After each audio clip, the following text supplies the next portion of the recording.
House now resumes its sitting. Good morning, everyone.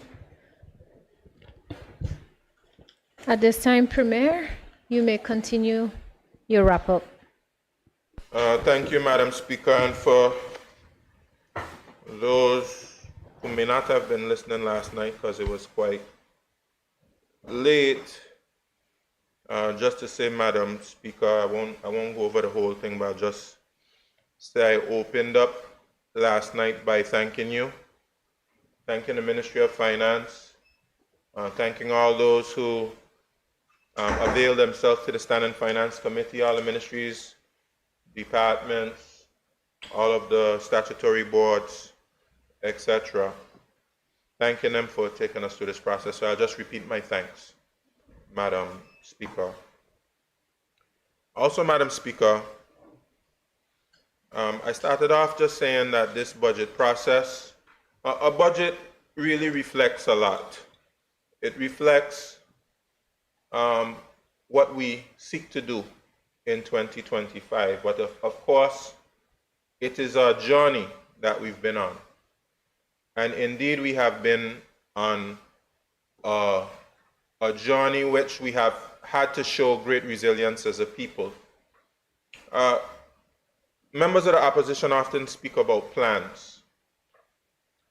And for the first time in the history of the Virgin Islands, we passed a national plan. It's called the National Sustainable Development Plan. And that plan guides us. And we will have other plans that will spring forth from that plan. We have economic plans, tourism plans, agriculture plans. But that plan that starts it all is that national plan, National Sustainable Development Plan. And we have been able to achieve that for the first time in the history of the Virgin Islands. And that is something to be celebrated. And we have been on a journey in recent times. Of course, next year in 2025, we will celebrate, I believe it is 75 years. 75 years since the establishment of our legislature, where it was restored.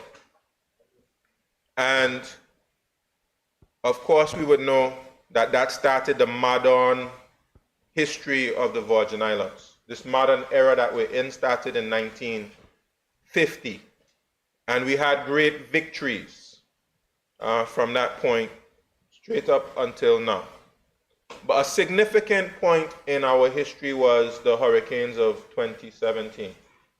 It was a watershed moment. It was a significant period in our history. And we were knocked down. But of course, our story is a story of a people with great resilience. And that every time we're knocked down, we get back up. And that has been the story since Hurricane Irma, Maria, and the floods of 2017 visited upon our shores. And of course, we had pandemics. And we had also political upheaval. We had COI and other events which, of course, disrupted the Virgin Islands in a very significant way. But our story remains one of resilience. And last night before my contribution was interrupted, I got to the point where I spoke about how optimistic I am about the Virgin Islands. Despite the challenges, despite the problems that we face, the Virgin Islands faces great prospects. And also, we should always give God thanks for the blessings that we have. Let Jehovah never find us ungrateful for the bountiful blessings that we have as a nation, a burgeoning nation. So we have been blessed tremendously, and there are even more abundant blessings to come. Madam Speaker, the Virgin Islands, which was described by some members of this House as a Virgin Islands I don't recognize. The picture that was painted of the Virgin Islands was so dark and gloomy.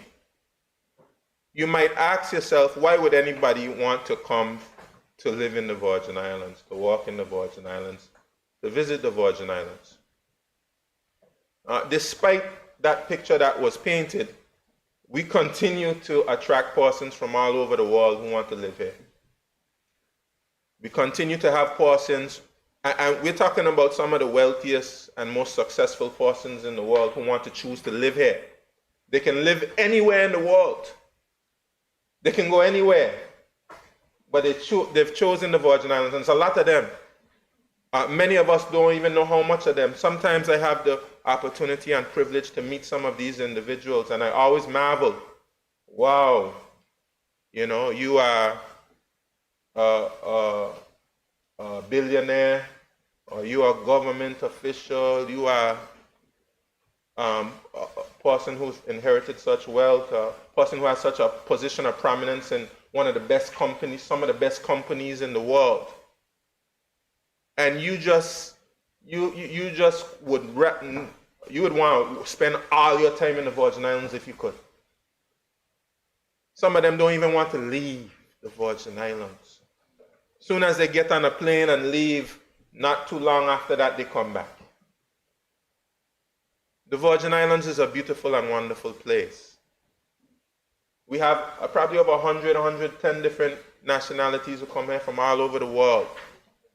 The Virgin Islands has done so much for us and our families. It has done so much for persons who've come from elsewhere. We should be a lot more kinder in the way that we portray the Virgin Islands.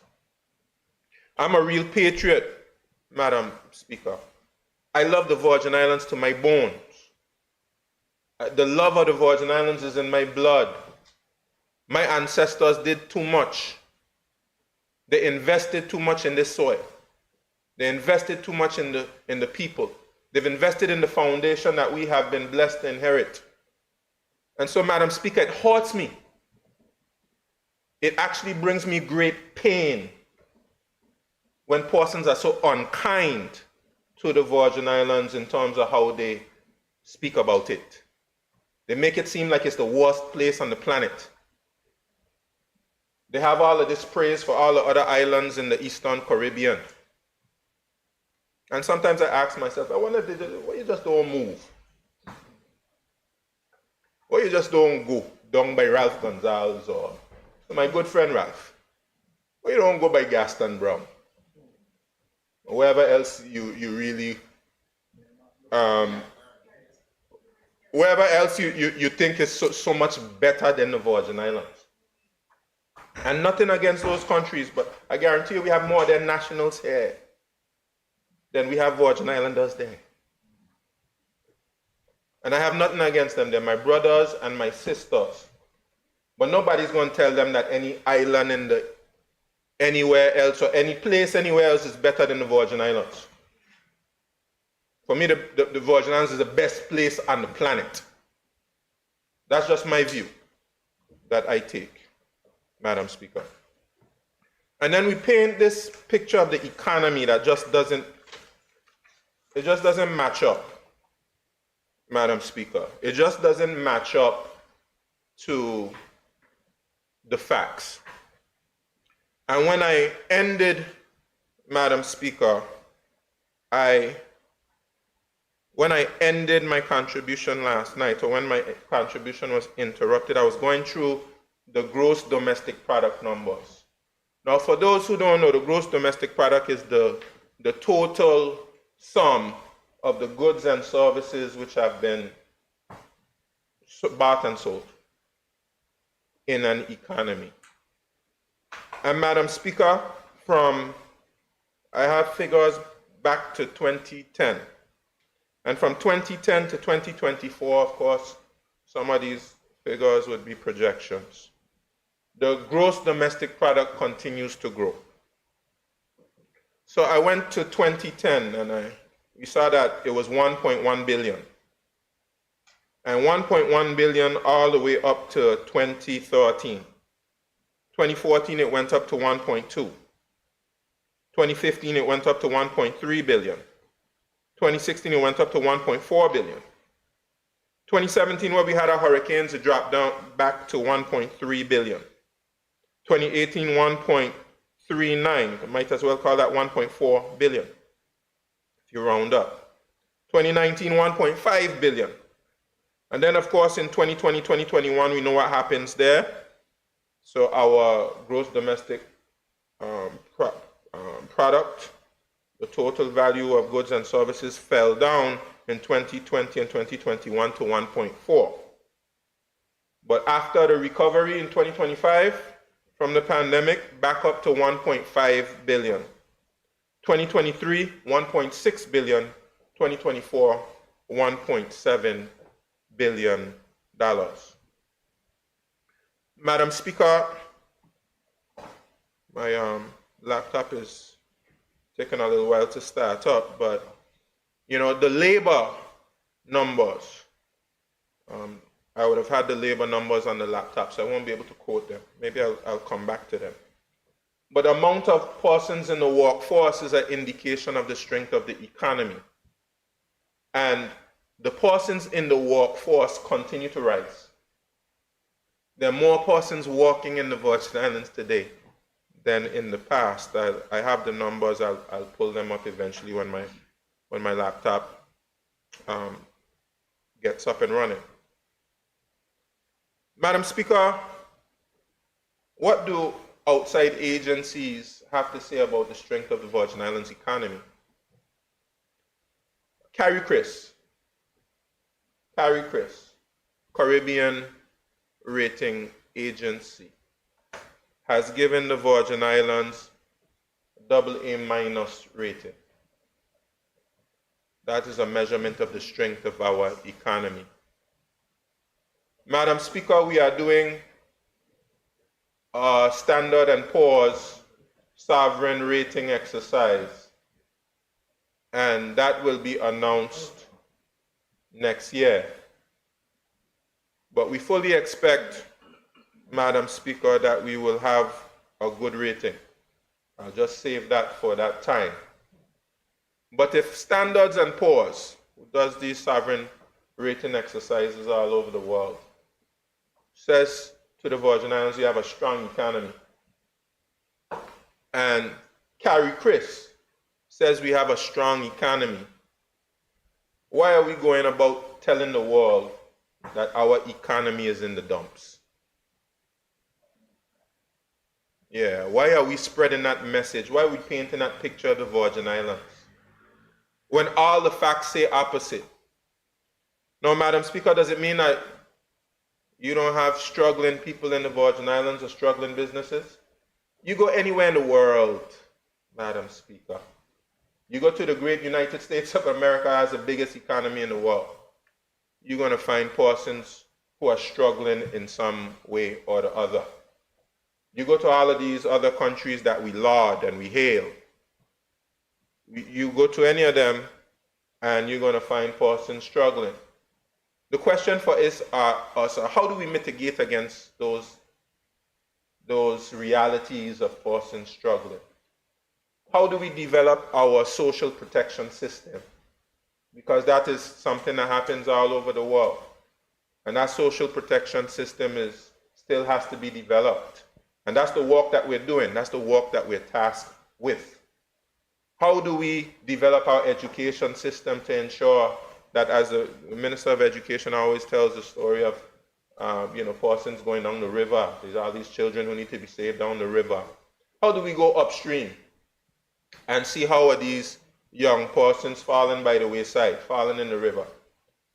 That will be the task of how well we are able to raise our standard of living. How we are able to raise our standard of living. And how we are able to live well. Yeah. That will be the true test. How we are able to build our infrastructure, so it remains a place where persons are safe and secure, first of all, and it's aesthetically pleasing.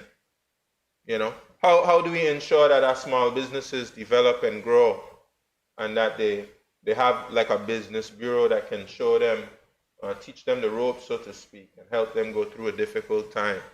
And where persons having difficulties, how can we give them a little grant here and there? And whether we give them a grant of a certain size, then we have low interest loans or no interest loans to help take them forward. So we could build a proper business environment where we have a proper stake. This is the challenge before us, Madam Speaker. But it is not that we do not have a strong economy. It is not that we don't have a strong foundation.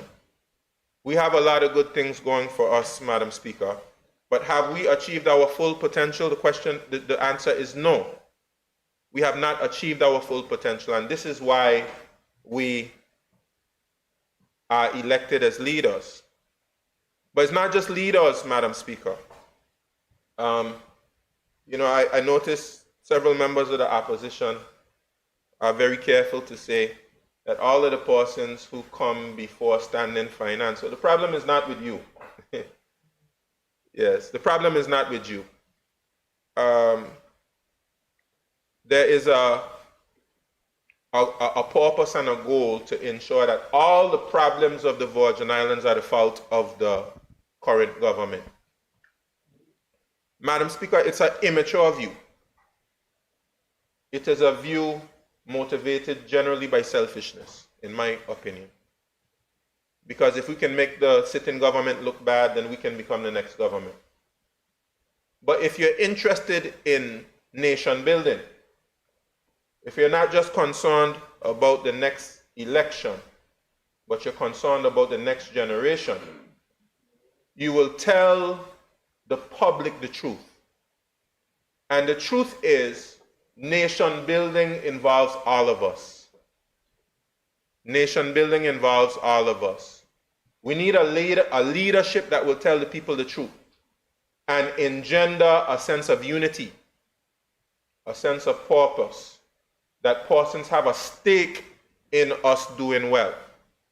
So if we go about and tell everybody that, the Virgin Islands needs to be cleaned up, that should be a rallying cry, not just to make the sitting government look bad. It's a rallying cry for all of us to do our part. If there are derelicts on the side of the street, yes, government has its part to play, but let's have a rallying cry, Madam Speaker. A rallying cry for persons to dispose of their vehicles in a responsible way, to clean up our yards, clean up our communities. Let's do better. If we have a sewage problem, what about a rallying cry, Madam Speaker? Look, if you need to build another septic tank, build that other septic tank, Madam Speaker. Don't just run your sewage on the road. If you know you have a leak, get a plumber in, fix that leak, Madam Speaker. All of the challenges that we face as a community, the public has a role to play. Every public officer has a role to play. Every head of department, every permanent secretary, they have a role to play. And we need measures in place to hold each of us accountable, including us as elected representatives. We must be held accountable, and all other persons who have a part to play must be held accountable. But we must recognize it is our responsibility to build the best Virgin Islands possible. That is our responsibility. Madam Speaker, let me go to tourism, because of course I promised I would not go too long. Let me go to tourism, Madam Speaker.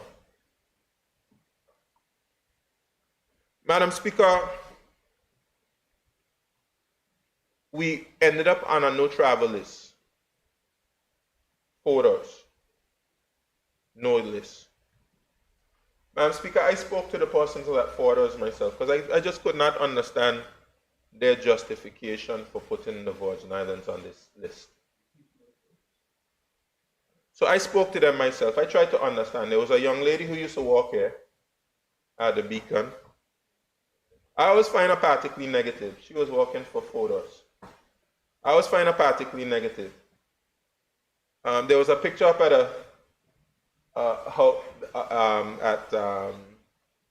the offices, House of Assembly offices. And I remember she was asking a question. And they actually caught me on camera, and my face was so screwed up. It was up in the offices. It must have been somewhere around. I can't. Yeah, around COVID time. Catch my face real screwed up because she asked a question. This lady's so negative. Yeah, so she's working for these photos, and I don't know why she has this view of the Virgin Islands, but she does. So I'm asking the editor or whoever it is, well, how did you, what process did you go through to figure that the Virgin Islands should end up on this no list? You know? What evidence did you gather? So the gentleman essentially told me, well, he listened to the House of Assembly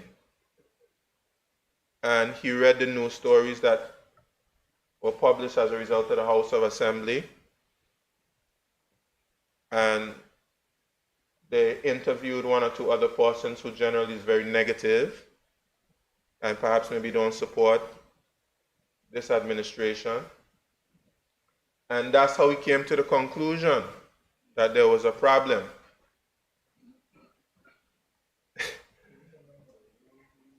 So I thought it had something to do with sustainability. So we were speaking about all of these innovative things we're doing in the Virgin Islands that we were acting upon.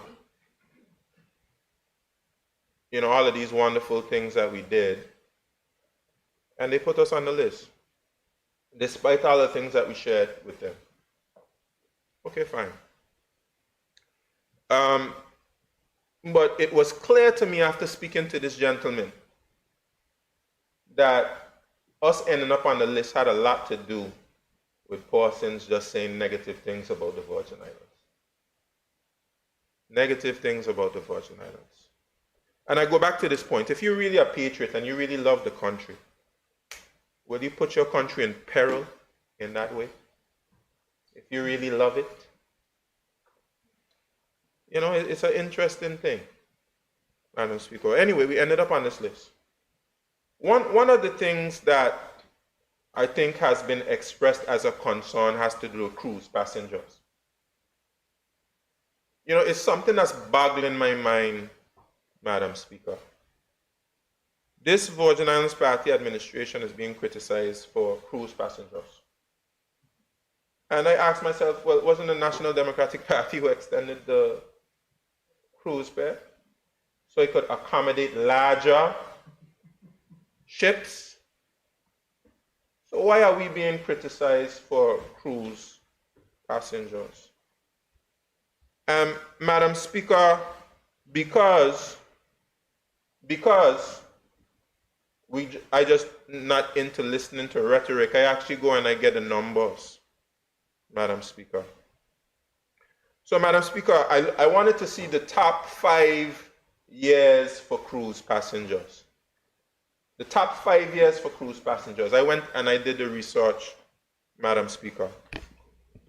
Now, number 1, we made a big deal of this, right? So persons would know about this. In 2023, we set a record with 719 plus thousand. Do you know when the second most cruise ship passengers was, Madam Speaker? The second highest was 2016. And it just had a mere 20,000 less than in 2023. So how all of a sudden, Madam Speaker, we have so much more cruise passengers than we've ever had before? In 2016, we had 699,000. Just call it 700,000. We had 700,000 cruise passengers.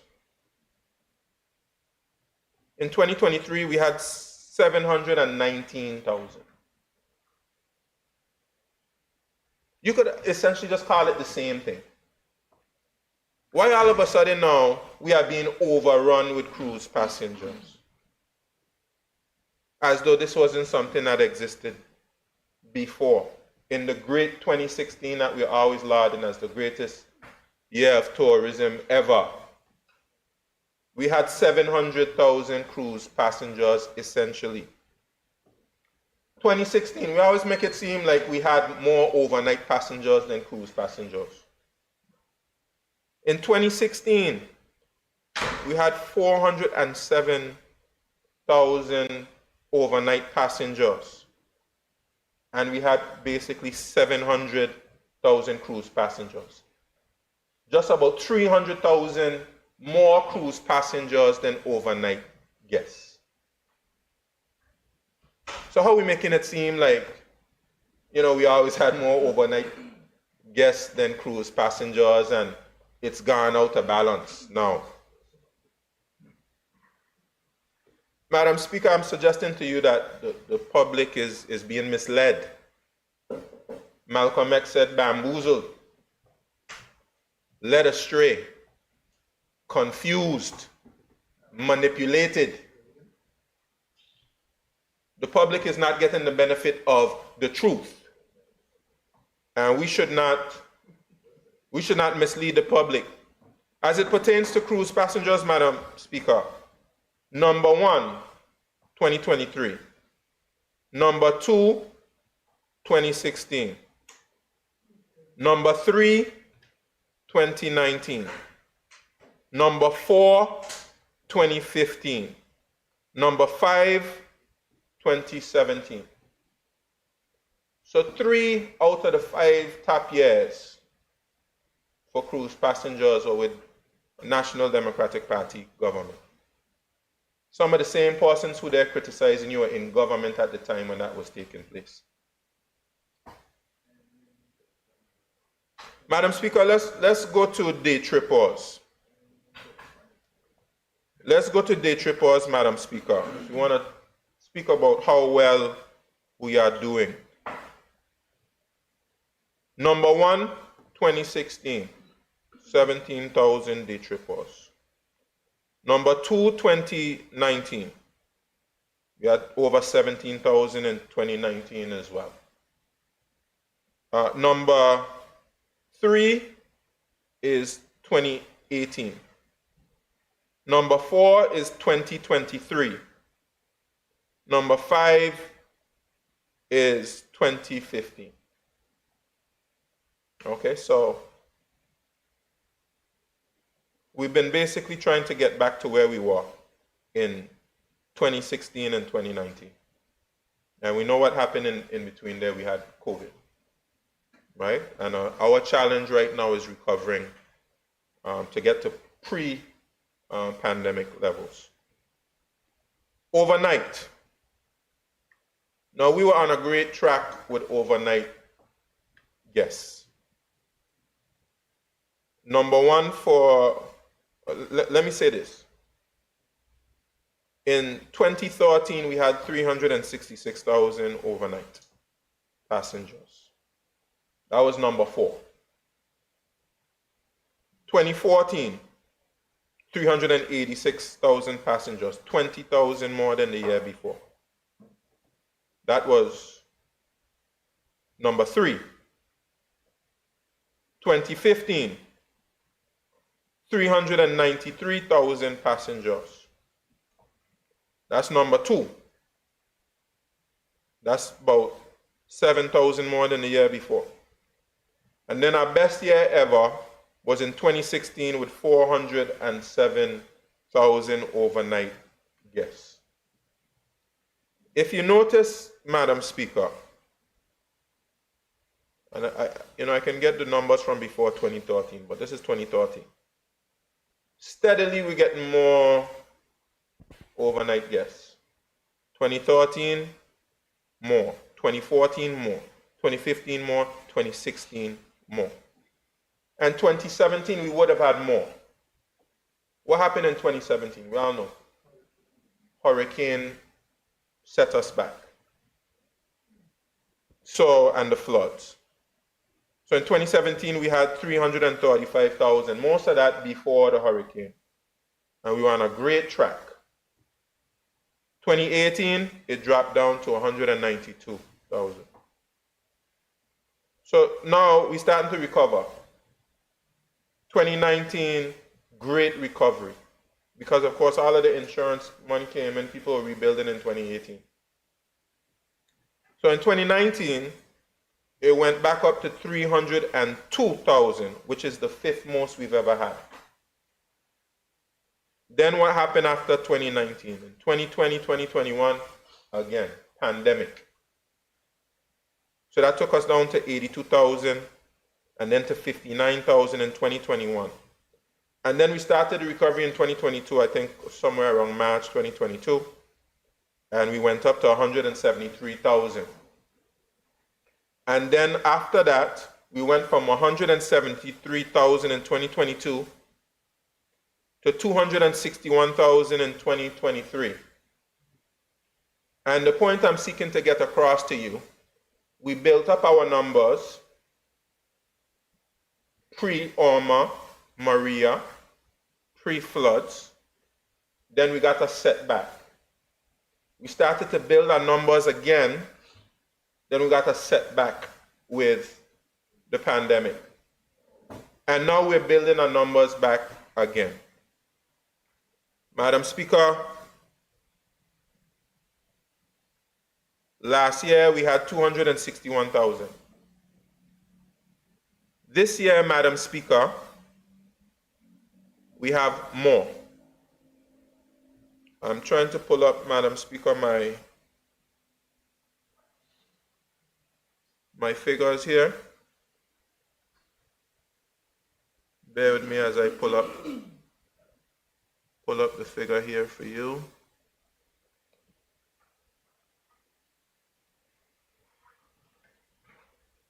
I'm going to tell you the percentage we're up from last year. And Madam Speaker, the trend is that it will continue to go up. And Madam Speaker, while I'm pulling up my numbers, let me just say, no, I'm not underestimating Byros Creek or Bitter End. Madam Speaker, I actually had a great visit to Byros Creek, and they showed me the full development in terms of what they intend to do. And Byros Creek will make a wonderful addition to all of the developments that we have planned. Madam Speaker, I just pulled it up. So up until September of this year, as it pertains to overnight guests, we were up 15.4% on last year's numbers. So up to September, we had last year, 2023, we had 202,000. This year, up until September, we had 233,000. And the trend will continue, Madam Speaker. Madam Speaker, next year, we will have more overnight guests than we did this year. And the addition of Peter Island and other properties will tell us that. Madam Speaker, we speak about all the developments taking place in other places. Madam Speaker, we're really telling on ourselves. And I know persons would know this.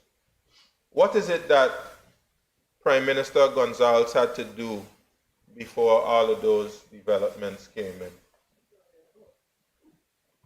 He had to build a bigger airport.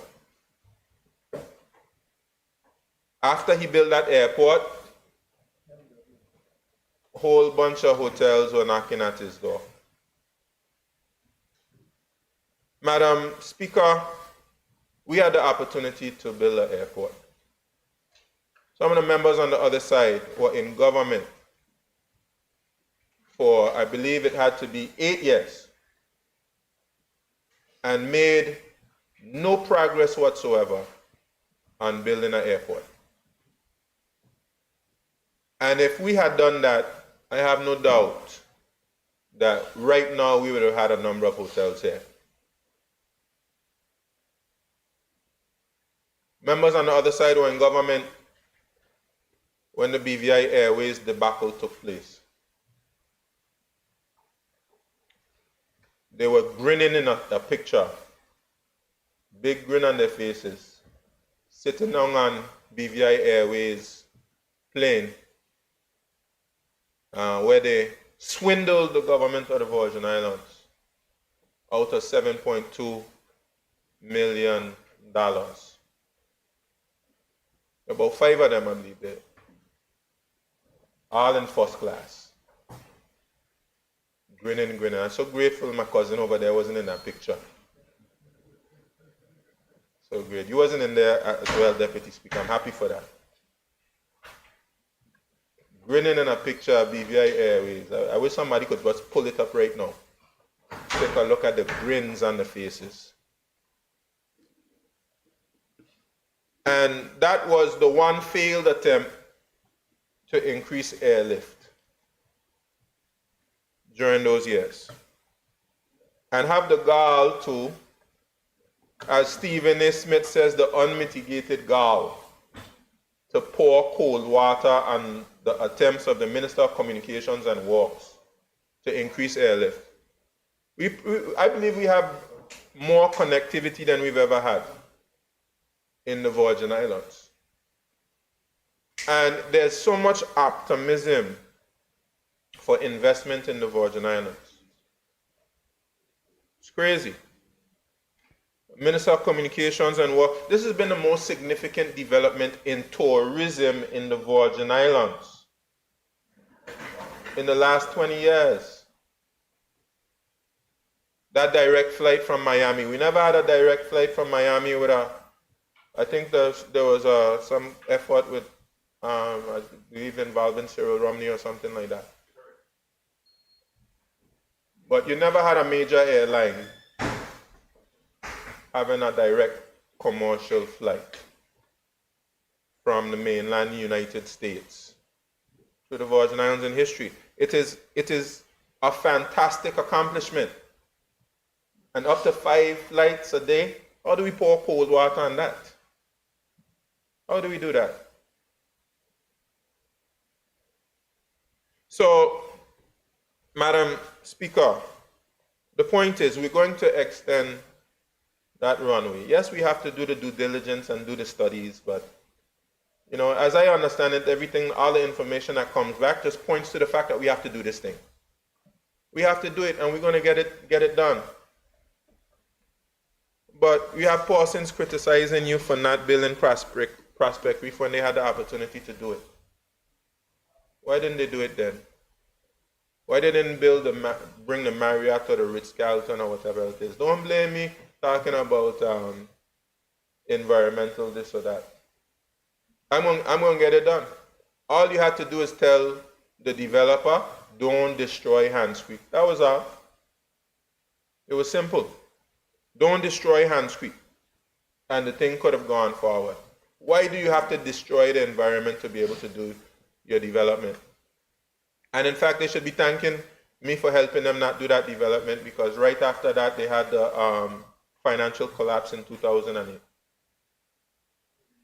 And I think when they do the development, which we still want the development to be done, when they do it, it's going to be done in an environmentally friendly way. And it's going to be done a model that has a bit more resilience, so that when the hurricane comes, and because hurricanes will come, and we just have to be resilient and ready for the hurricanes. Madam Speaker, I'll leave from tourism, but let me just say, tourism is doing well. My views correspond with the Junior Minister for Agriculture and Fisheries. My views correspond with his to say that the persons I've spoken to have been very positive about 2025, about this season. And I think the numbers will reflect that, Madam Speaker. There's a great deal of enthusiasm as it pertains to tourism. Madam Speaker, let me move on to some other areas. Of course, we don't have time to deal with everything.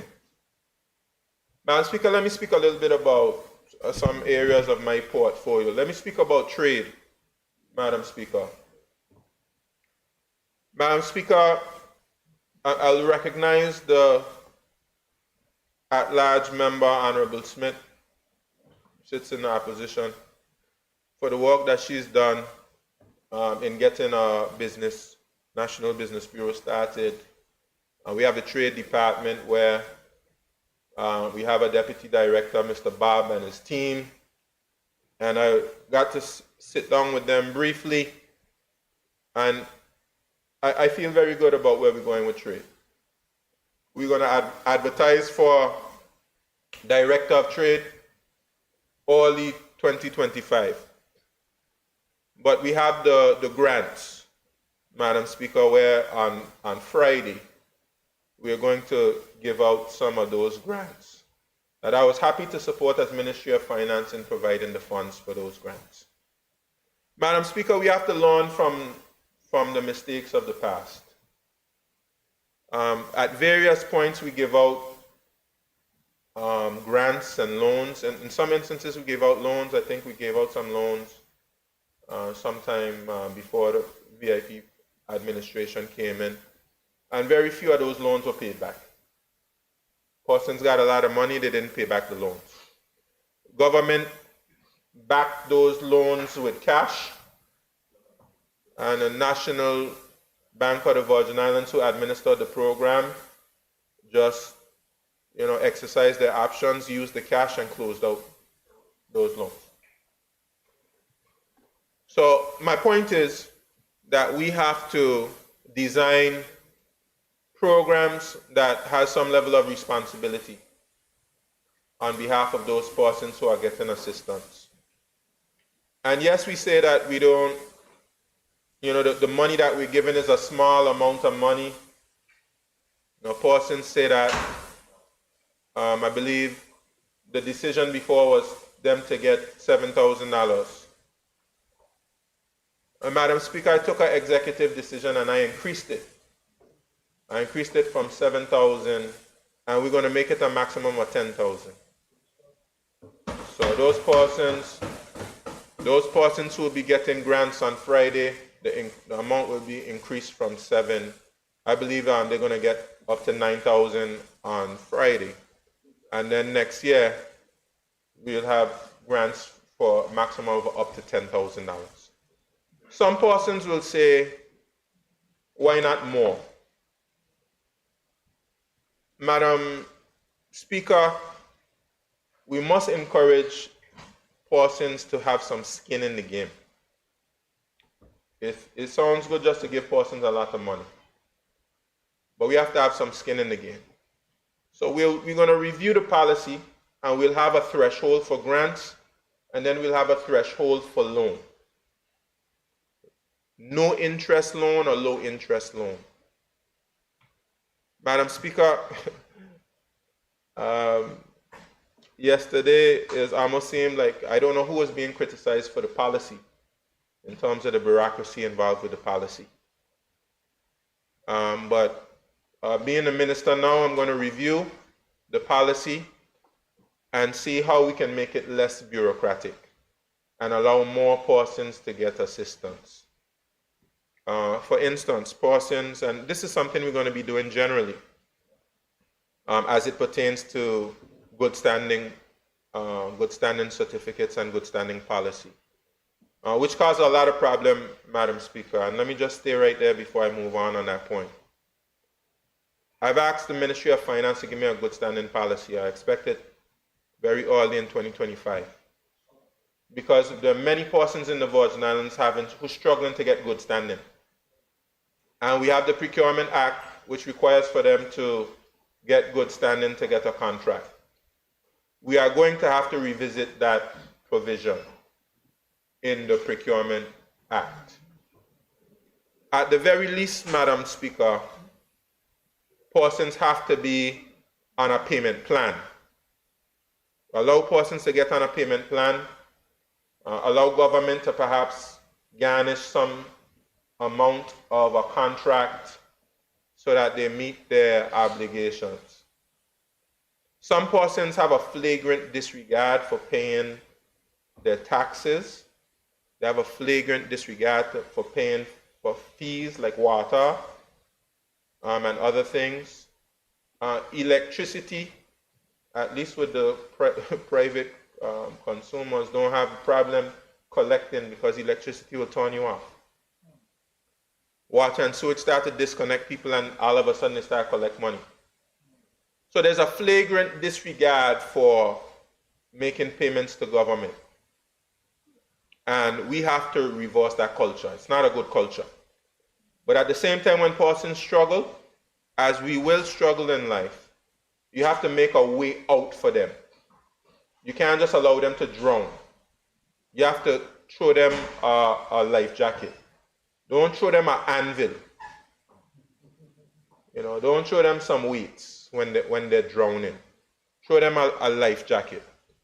So it has to be a mixture of holding persons accountable to fulfilling their obligations, their responsibilities, and at the same time making a way for them to get out of their challenges and their struggles. So we're going to do with that. More support for our business bureau, more support for a business bureau, more support through things like grants. We will, working with our financial institutions, introduce things like low and no interest loans, which the government will have to be able to finance. And of course, we're going to work and revisit our trade policies, particularly in investment promotion. We have pioneer status, which legislatively persons had 10 years to be on pioneer status. It's causing a problem for some of our entrepreneurs here who want to introduce new technology. They want to introduce new services. They're not hotels, so they can't get hotel aid. But they want some concessions as it pertains to encouraging investment. So we're going to revisit the Investment Act. Very early in 2025, I want that to take place, where we bring back that Investment Act to be able to have investment agreements with entrepreneurs. And those investment agreements would stipulate what concessions government will give, and it will also stipulate what these companies will give back to the community. We're going to expect them to give substantially to the community. Madam Speaker, so we also have consumer affairs. Some work has been done towards a basket of goods, but more progress is needed on that basket of goods. And also next year, I'm looking towards going to places like the Dominican Republic on a mission. And part of that mission, Madam Speaker, will involve how we can source goods. And there'll be some, I won't say too much about it until we have the proper negotiations, but the concept is to be able to get a cheaper source of goods, cheaper shipping, perhaps with some concessions, that could help to inform a basket of goods and have an agreement among all of the supermarkets or key supermarkets on a basket of goods, which I think it would be in their best interest to have this basket of goods to remain competitive. So we're going to be working on that with the supermarkets and all the other persons who bring in materials to try to see how we can ease the pressure on the consumers and give them better prices. And of course, we also have to ensure that the Consumer Protection Act is brought into force so that we have fair business practices and the consumers are not being taken advantage of. At some point, Madam Speaker, we're going to have to put a Tenancy Act on the agenda to ensure that those persons who rent apartments and also the landlords are treated fairly. Madam Speaker, early in 2025, I want to see the Liquor License Act come into force. So I'm going to have some direct discussions about bringing in that Liquor License Act. As it pertains to labor, Madam Speaker, Of course, I'm in discussions with the ministry right now about the process of getting a labor commissioner hired. Importantly, last year we passed an immigration policy, and we need a corresponding policy with labor. That's going to be all the work that I'm doing with labor. Madam Speaker, let me just speak a little bit about our labor policies, which are important in supporting a proper business environment. A big challenge for us has to do with how well we protect our local labor and what's the balance between local labor and foreign labor. Well, we've spoken about establishing these hotels, extending the airport runway, all of the different developments which are coming. The people of the Virgin Islands should accept the fact that if we do these things, the population will increase. And we have to make sure that our labor policies allow for persons to have the labor force to operate their businesses. Right now, it's too difficult to hire persons. Right now, it causes too much hardship on the businesses and too much hardship on the employees. So we have to have a policy which will allow persons to be able to hire labor, the proper labor that they need to be able to function their businesses. But at the very same time, Madam Speaker, we have to have a policy that will allow Virgin Islanders who, through the Ministry of Education and through other means, are trained and qualified, and we target the jobs that we want for these, our own people who have gone through our school system, who've gone through our community college, who are returning home for university. We have to make sure we target jobs for those persons. And I'm going to be speaking to employers because we want employers to be buy-in. We don't want an adversarial relationship with the employers. We want it to be a win-win. We want to help the employers solve their challenge of getting qualified personnel, and we want to make sure that Virgin Islanders have opportunities in their own homes.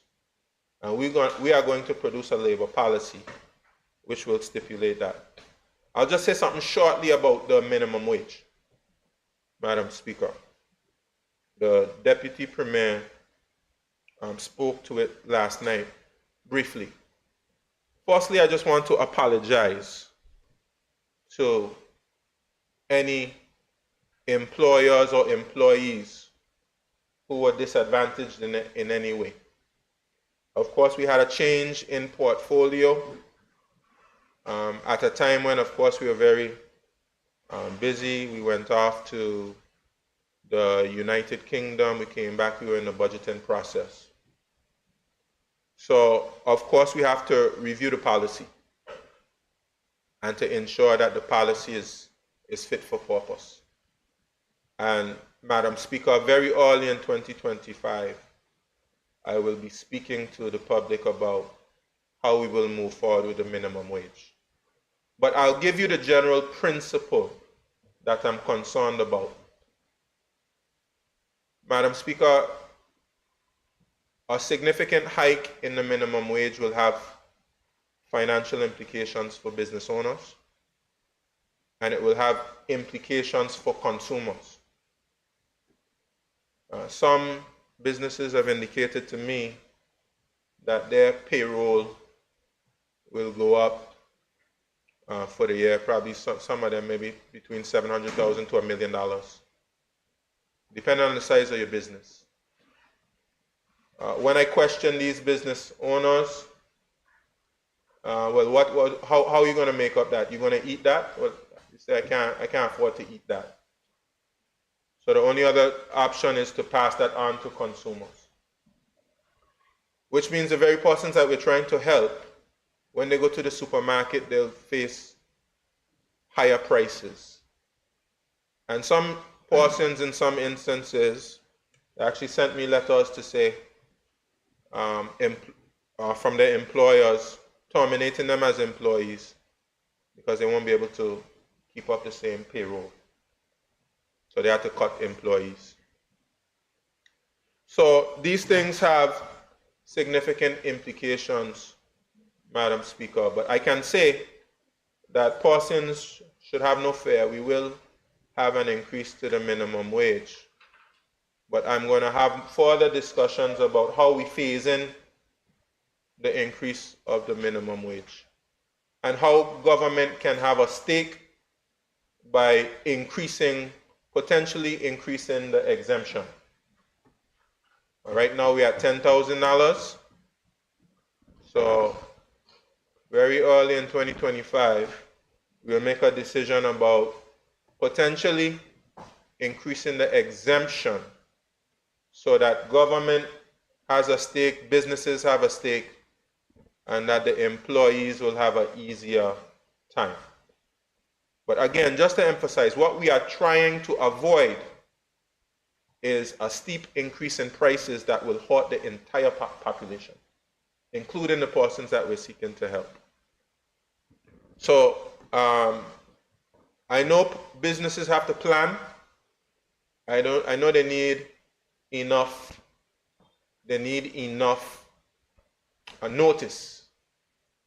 So it is my goal to resolve those policy issues rather quickly and give businesses a good lead time to implement. So that's, Madam Speaker, the minimum wage. Madam Speaker, financial services. Let me say a little bit about financial services. How long have I been going? I've been going an hour? All right. Okay, Madam Speaker. Let me say something short, and then I'll look to wrap up, Madam Speaker. Madam Speaker, financial services. Madam Speaker, let me again recognize the territorial at-large member, sits in opposition, Honorable Smith, on her stewardship of financial services.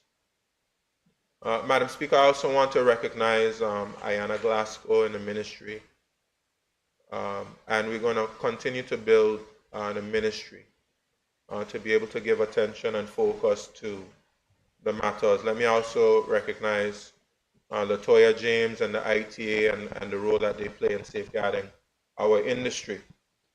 It's a significant moment that we're in right now, of course, as we respond to the mutual evaluation report, which requires for us to centralize registers of beneficial ownership with Financial Services Commission.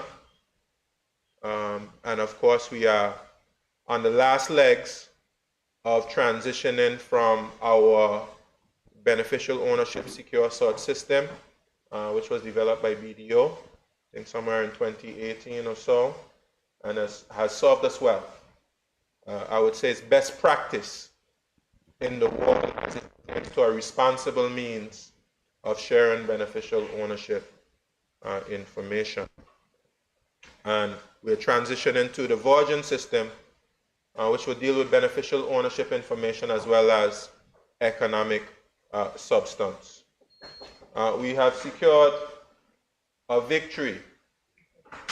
We have secured a victory, Madam Speaker, in that at the Joint Ministerial Council in the United Kingdom, myself and others, other leaders of other overseas territories, territories like the Cayman Islands and Bermuda, Turks and Caicos, Anguilla, etc., secured agreement to have beneficial ownership information shared on a legitimate interest basis. What this means is that we will ensure that there are safeguards there to protect persons' constitutional rights, their right to privacy and the right to have their data protected. Of course, we know that there are those out there who continue to have a very negative view of us and are fighting against us. But what we say to those is that the Virgin Islands continues to be a well-regulated jurisdiction, and we continue to do our part as a responsible player in the global financial industry to fight against illicit finance, whether it be terrorist financing, whether it be proliferation financing, whether it be money laundering. And of course, we are responding to the mutual evaluation report, and through the efforts we are making in that area, we are building a robust, well-regulated industry to protect against financial crime. And we continue to be a responsible player. I'll also recognize an ITA at the global forum. It was announced, of course, that we are introducing a regime as it pertains to virtual assets, similar to the vast legislation that we did to regulate those entities, to ensure that we share tax information for those persons who have virtual assets. And that as well will contribute to the strength of our regulations and our international cooperation on these matters. But I too remain bullish and very optimistic about the future of the industry. And I will continue to do my part in supporting the industry, aided and equipped by a strong team. Madam Speaker. Let me close up, Madam Speaker. It's a lot to say. It's a lot to say that I haven't gotten to. But let me just say the most important thing for us, Madam Speaker, is execution. Let me just speak about the fact, last night I spoke about the fact that we have the largest budget in our history. That is as a result of the strength of our economy. We have the largest budget in our history, but it doesn't make any sense to have the largest budget in our history if we don't execute. I will mention again something that the Minister of Communications and Works mentioned. We are making it easier to execute. Let me say, Madam Speaker, that one thing I'm happy about with this government is that we're getting stronger. As time goes on, we increase in strength. That's important. Because some persons do the opposite. They start out strong and then they fall apart. We are getting stronger.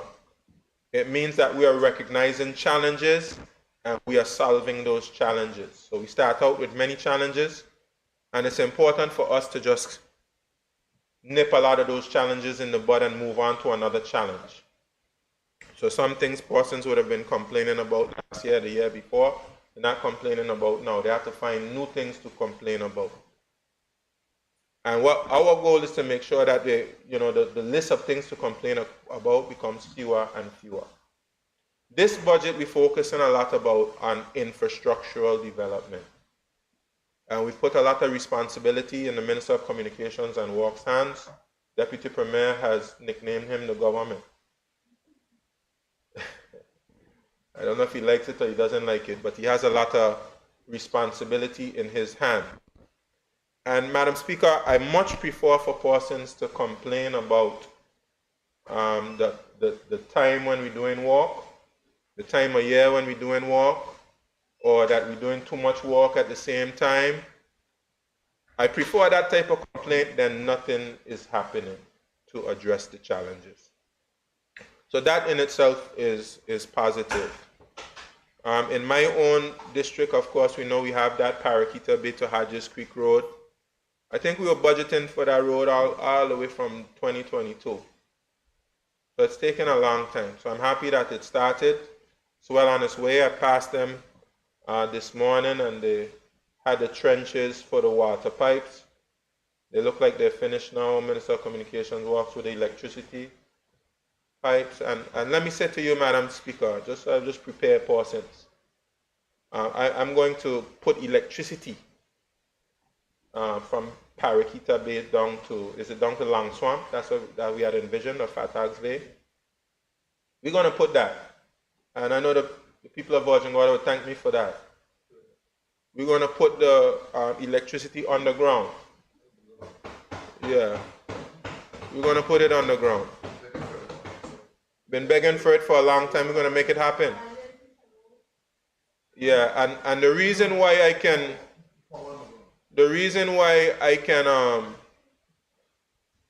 I can speak about that, and it's significant, is because every time we lose power there, they lose power over there in Virgin Gorda.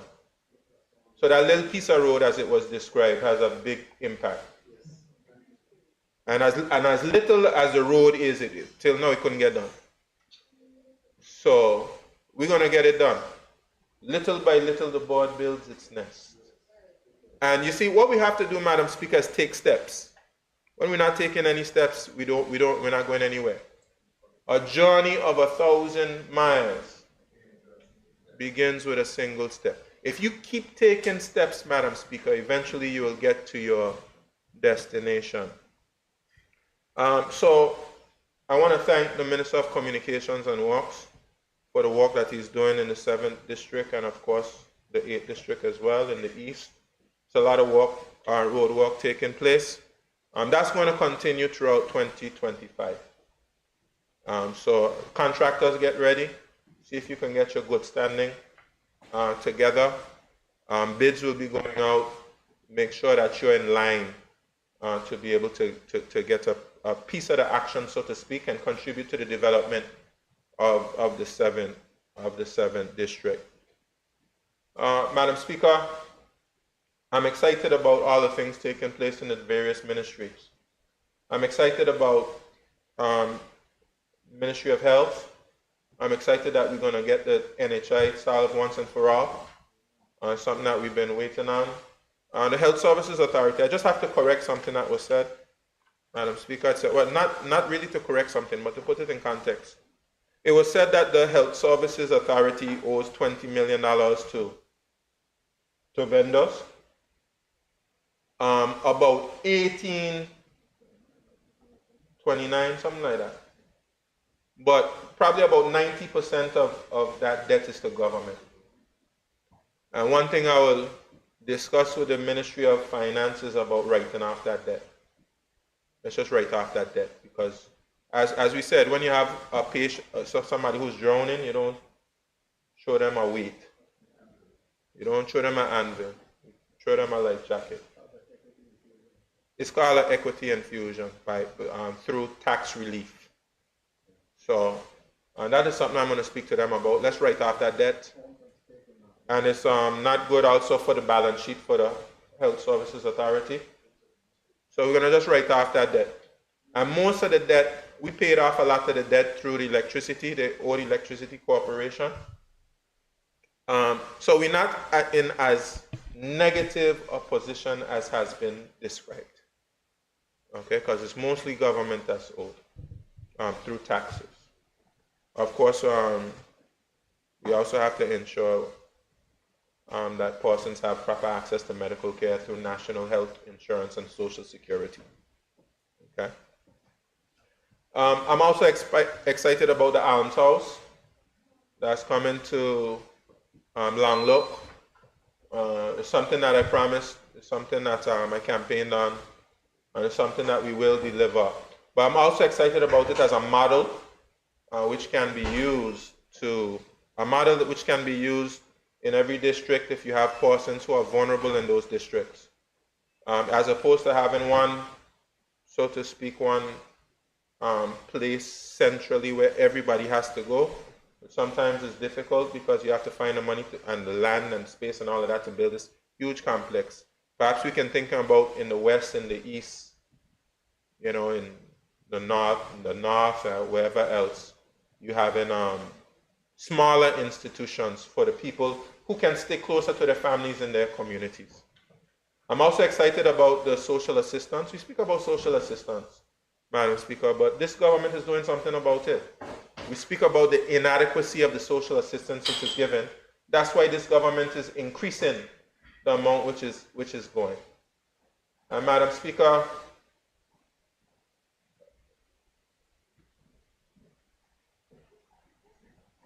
Madam Speaker, Madam Speaker, we're concerned about the social fabric of the community. I should have mentioned something about the rated program. The rated program is to ensure that those persons who are unemployed, that they have a means of being able to gain employment to look after themselves. So we're hopeful, and of course we have listened to the criticisms from the Deputy Speaker. They have been well taken. I think they've been constructive. The rated program will evolve. It's now under the Ministry of Financial Services, Economic Development, and Digital Transformation. It is going to evolve to what it is I had envisioned it to be, much more than just landscaping. We're going to have a stronger partnership with the workforce development in labor. Of course, we're happy that those individuals are able to get opportunities, to be able to make some money, to make a living. But what we want to do is transition those persons to having a career. And we're willing to work with all stakeholders to see that become a reality. But that's an important part of the social fabric of our society. And that is something that we're going to be working on. Madam Speaker, I should say also, for the benefit of the member for the 8th District, I've been speaking to the Minister for Health and Social Development about that land in Greenland that the Stevens left, which is supposed to be for a seniors park. In addition to a seniors park, he spoke about other facilities that we can put there to help to support the seniors. I also want to thank the Minister for Health and Social Development for the work that he did to get the community center up and running. Of course, so we have to make sure it's operational, that persons are able to use the center. I've gotten a lot of calls for persons who want to use the center. Madam Speaker, improvements are being made. I also want to congratulate the Minister of Education and Culture. One of the pledges that I made on the campaign trail was about the library. We were able to get that library sorted out. I've been very pleased with the support that has been given from the Ministry of Education, Youth Affairs and Sports to Francis Lettsome School. Francis Lettsome is thriving, they're doing well. The place looks great. You know, the students are achieving, they're winning competitions. So I'm pleased with that. But of course, we have to make some plans to cover that courtyard. So I'm going to be working with the Minister of Education and Culture and covering that courtyard. And of course, in the recreation area, Neville Smith, a great sportsman, is now the chair of Recreation Trust. I think he and his board can form a good partnership with Mr. Eustace Freeman to be able to support the recreational facilities for the 7th and 8th districts. And one thing I've spoken about is getting a bathroom on Greenland Field. So that is something that is a priority. So I've already spoken to the chairman about it. I know the minister is working with the chairman on it. So we have to get a bathroom, and the lights as well. So we're happy about that. Eventually, Madam Speaker, I'm going to cover that basketball court. We're going to cover that basketball court. Madam Speaker, the Deputy Premier already spoke about supporting the Harbour project. Very happy to hear that. We're going to, of course, this is something that doing in collaboration with a member for the 8th District as well. And I think we have the right concept that we want to move forward with. So we're going to have much more discussions, but we're going to see a lot more movement. We're going to hopefully be able to produce a rendering in the first quarter of 2025 and have a little meeting among ourselves as landowners in the area to see if that's a concept that we can agree with and we would want to move forward with, so we can move forward that project, Madam Speaker. But I want to say, Madam Speaker, execution, execution, execution. Execution is key. I also want to congratulate junior ministers. I'm excited about the Rotong partnership. I'm excited about all of the initiatives coming in tourism. Madam Speaker, I didn't say much about events tourism, but we will continue with events tourism. Whether we continue in collaboration with private entities.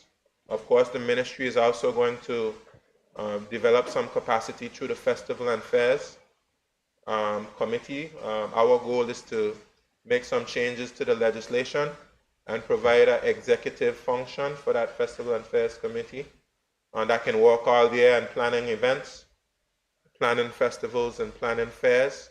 That's going to continue, but of course we will also consider what partnerships we can have with private promoters and other event promoters to strengthen that function. But the reality is, if you want to bring more people to the Virgin Islands, which we do, we have to have more activities that attract persons. Okay? But and I'm also excited about the beautification campaign that the junior minister is undertaking. And let me just end off by saying anxious to see progress on the reservoir for the farmers at Parikita Bay. Anxious also to see some progress on the complex that we're going to have at Parikita Bay, and also as well as some of the landing sites. Sorry? Yes, and we're also going to be doing grants. Yeah, in 2025 we're introducing grants for farmers, which we are grateful for.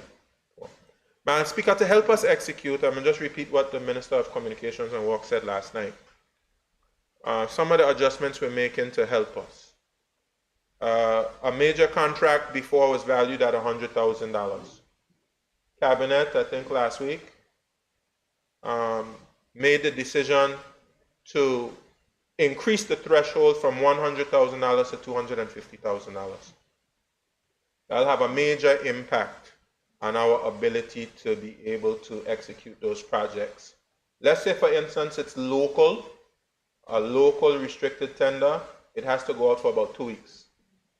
That's opposed to some of the open tendering that can take 6, 8 months. Yeah? So 2 weeks, 2 weeks versus 6 to 8 months is a huge difference. And we should be able to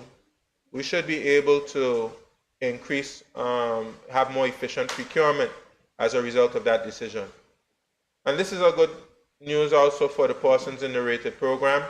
We've increased the threshold for contracts from $10,000 to $25,000.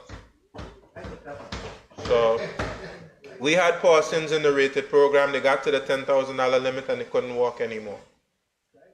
So we're going to take that straight to $25,000 and persons in the program and other projects. You're supposed to have quotes. Yeah, you're supposed to be able to do quotations. Yeah, quotations under 25,000. You have quotations. RFQs, requests for quotations. Those things are going to assist us. So essentially, you know, if you're in a district and you have your civil mitigation at $200,000 or $250,000, essentially you'll be able to potentially use that with one, you know, do a bigger stretch of road or something like that, and you don't have to do open tendering.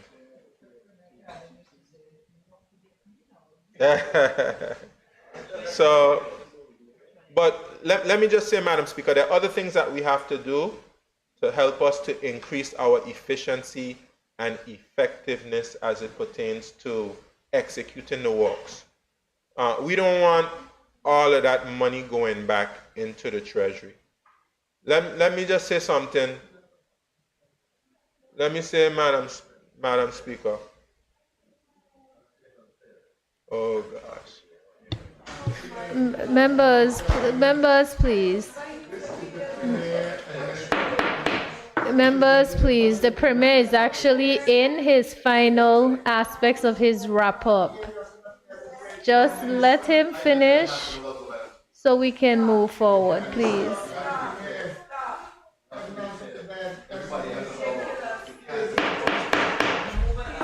Members, at the end of the day, the Premier is responding. I have given him some leeway. He is in his final stage of wrap up. I ask that we be respectful. Premier, please wrap up.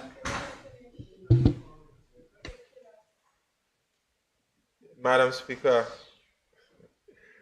I don't know why I cause so much excitement with my words, but Madam Speaker, I'll move to wrapping up. But of course, every member speak for an hour, and then the Premier have to wrap up in response to everybody. It's not the same thing. But Madam Speaker, having said that, though, I will wrap up at this particular stage. I don't think anybody has to be sour and screw up them face because the Minister of Finance get a little additional time to wrap up.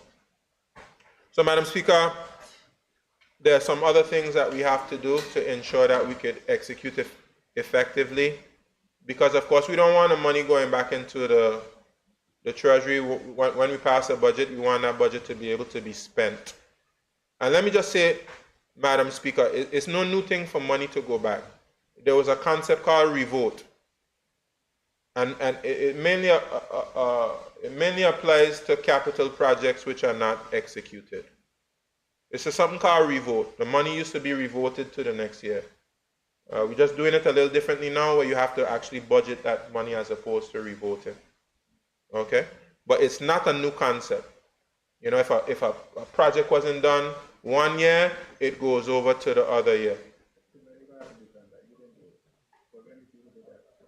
Yeah.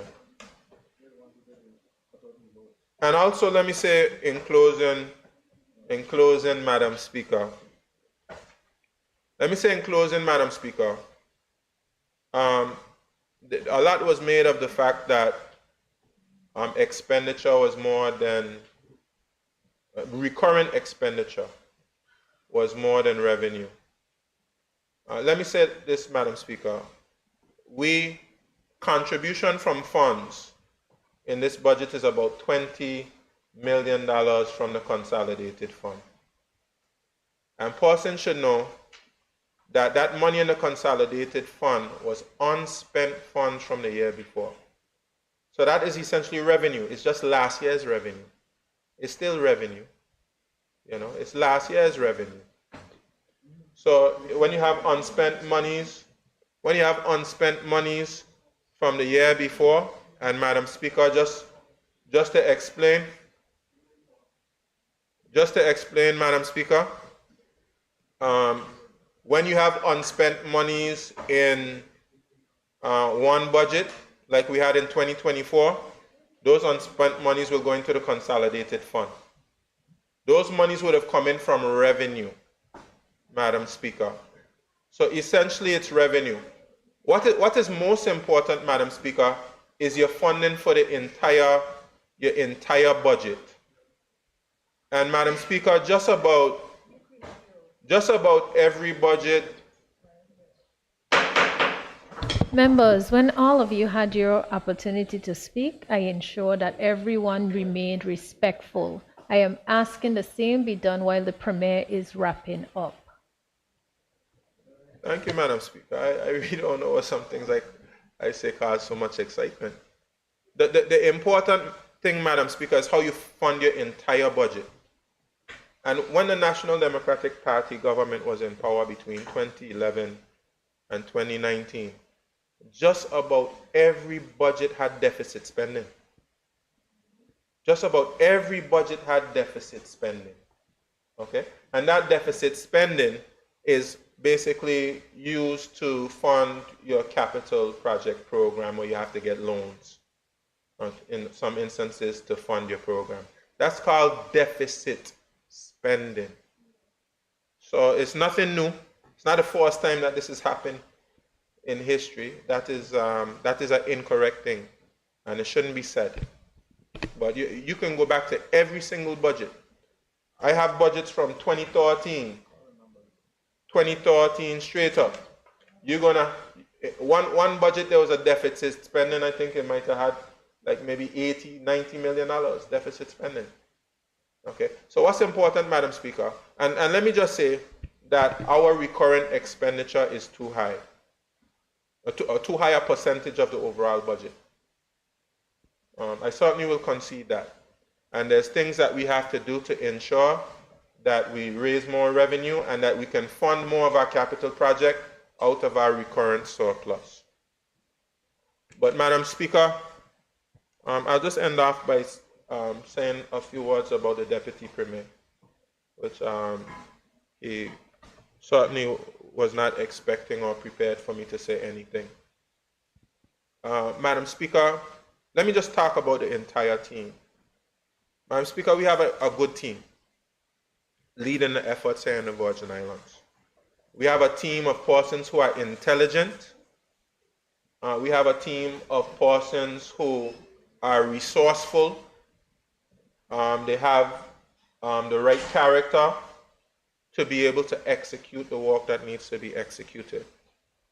I want to express my appreciation to the entire team, and I also want to express my appreciation to the Deputy Premier, in particular in this instance, because the Deputy Premier has joined the team, and I believe that he must have recognized in this team that while we were not perfect, while we had many flaws, if the right qualities were added to the team, and me in particular, and I'm not shy to say, the right guidance by the Deputy Premier, the right advice, the right attitude, that we can do what needs to be done. And the Deputy Premier has come in, and not only has he been able to advise me, and in some instances steer me in the right direction, but he's even concerned whether about I'm eating my meals on time. And I don't want to embarrass him, but that means a lot to me, Madam Speaker. It means a lot to me that someone who's been in the House, how many years has it been? 26 years. Who's done everything that can be done politically, has taken enough interest in me to try to see how he can help me be a better leader and a better person. And I don't take that for granted, Madam Speaker. I'm deeply appreciative for the approach that he has taken as a part of this administration.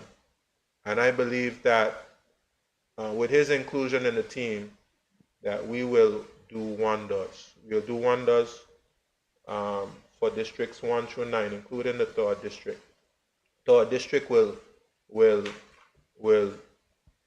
wonders. The 3rd district will be well taken care of, because we have a gentleman who's represented them for 26 years, who knows all the corners. He knows everything about the 3rd district that needs to be known, and will work with us to make sure that those individuals are taken care of. And I'm appreciative as well that he's going to be working with us to solve some of the challenges all throughout the Virgin Islands.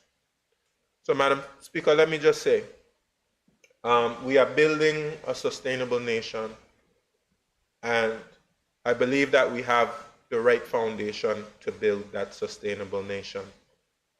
We have the National Sustainable Development Plan to guide us.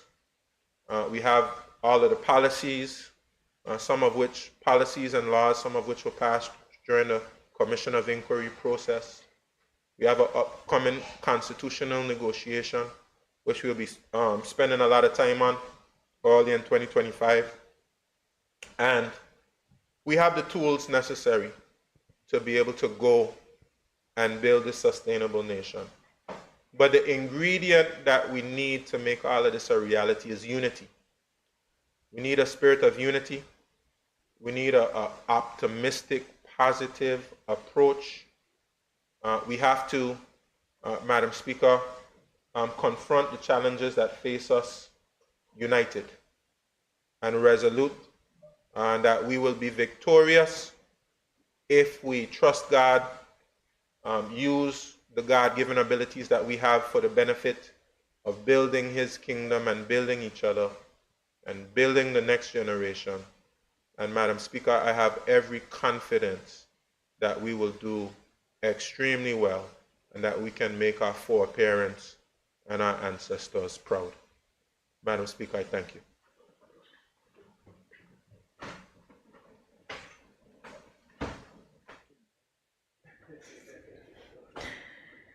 Honorable members, a motion has been moved and seconded.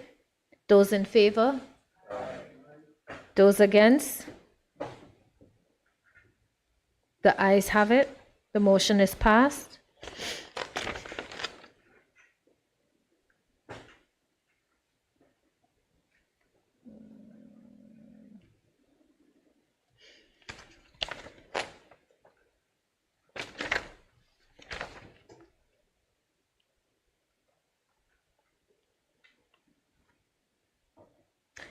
I call upon the Premier and Minister for Finance.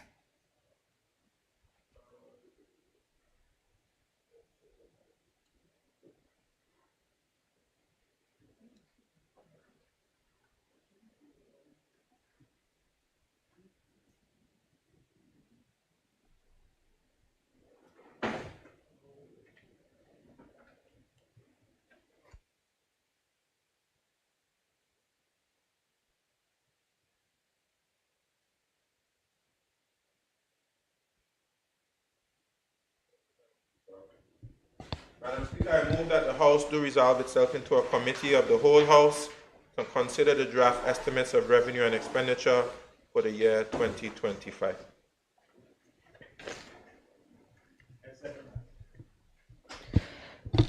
Honorable members, a motion has been moved and seconded that this House resolve itself into a committee of the whole House to consider the draft estimates of revenue and expenditure for the year 2025. Those in favor?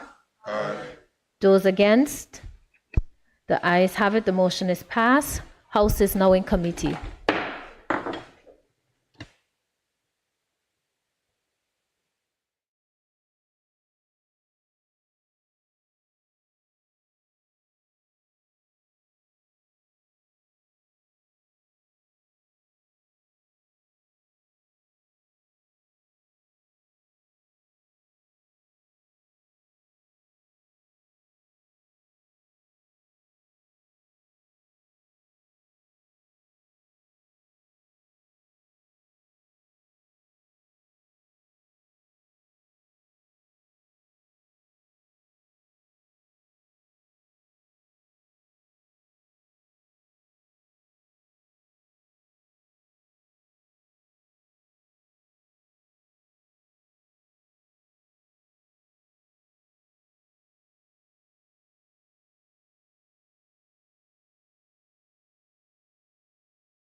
meeting. I call upon the Minister of Finance. Thank you, Madam Speaker. Madam Speaker, I beg to report that the expenditure estimates for the year 2025 have passed through committee with amendments. Madam Speaker, I move that the bill entitled Appropriation 2025 Act 2024 be read a third time and passed as amended.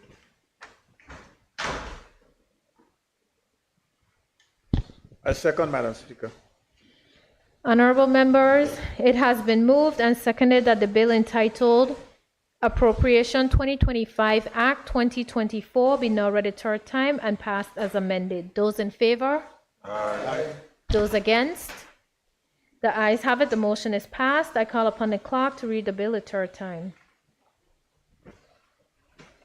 This bill may be cited as Appropriation 2025 Act 2024. The bill has been read a third time and passed with amendments.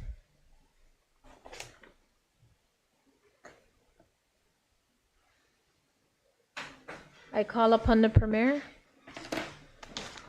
Thank you, Madam Speaker. Madam Speaker, I move a motion to amend the order paper to add the following items. Under number 5, presentation of papers, I would like to add Roman numeral number 5, which would be Statutory Instrument 2024, number 54, Financial Services, Limited Partnership Fees Amendment Regulations 2024. Add a Roman numeral number 6, Statutory Instrument 2024, number 55, Financial Services Miscellaneous Exemptions Amendment Regulations 2024. Roman numeral number 7, Statutory Instrument 2024, number 56, Limited Partnership Amendment Regulations 2024. Roman numeral number 8, Statutory Instrument 2024, number 57, BVI Business Companies, Amendment of Schedule 1, Order 2024. Roman numeral number 9, Statutory Instrument 2024, number 58, BVI Business Companies, Amendment Regulations 2024. Roman numeral number 10, Statutory Instrument 2024, number 59, BVI Business Companies and Limited Partnerships Beneficial Ownership Regulations 2024. And Roman numeral number 11, Statutory Instrument 2024, number 66, Services Commissions Amendment Regulations 2024. I also move that we add to the order paper under the Minister for Health and Social Development to lay on the table an instrument of appointment for the Director of the Social Security Board.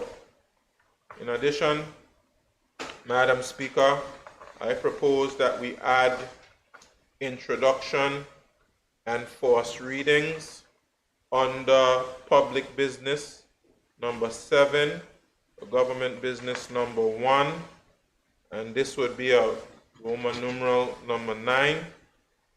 The Premier and Minister of Finance to move a motion for the introduction and first reading of the bill entitled Financial Services Exceptional Circumstances Amendment Bill 2024, Roman numeral number 10.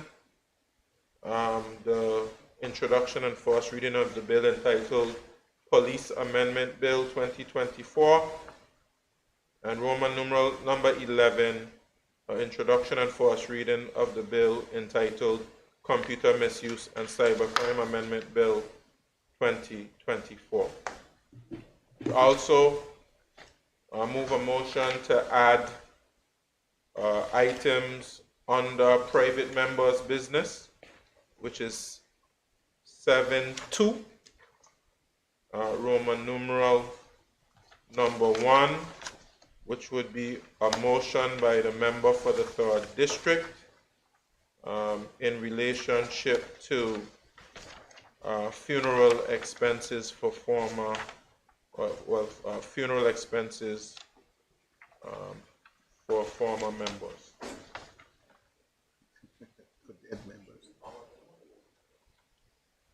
Well, it's a hard way to put it. If you're dead, you're farmer. So, but two former members in particular, which are Calvin Malone and Vernon Malone. We have Roman numeral number 2, motion by the Deputy Speaker and Territorial at Large member for reconstituting the Public Accounts Committee, or adding to the membership of the Public Accounts Committee, I should say. Is that everything? Madam Speaker, I so move.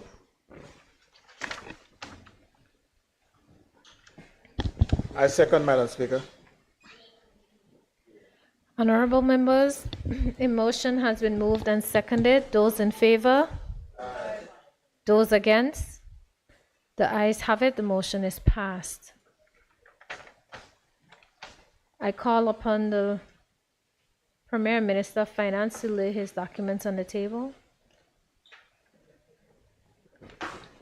Thank you, Madam Speaker. Madam Speaker, I rise to lay on the table the following documents: Statutory Instrument 2024 number 54, Financial Services Limited Partnership Fees Amendment Regulations 2024. Statutory Instrument 2024 number 55, Financial Services Miscellaneous Exemptions Amendment Regulations 2024. Statutory Instrument 2024 number 56, Limited Partnership Amendment Regulations 2024. Statutory Instrument 2024 number 57, BVI Business Companies Amendment of Schedule 1, Order 2024.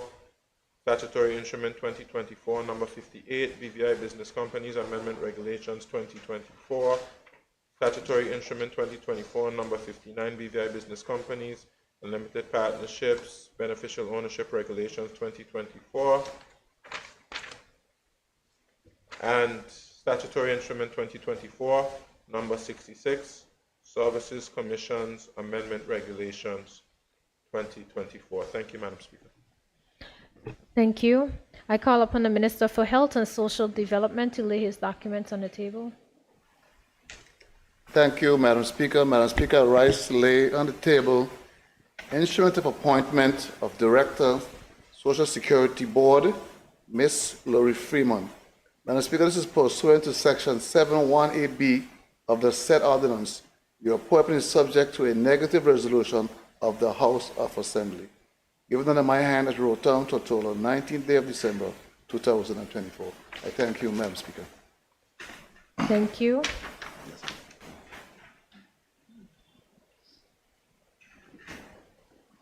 I call upon the Premier Minister of Finance to move a motion.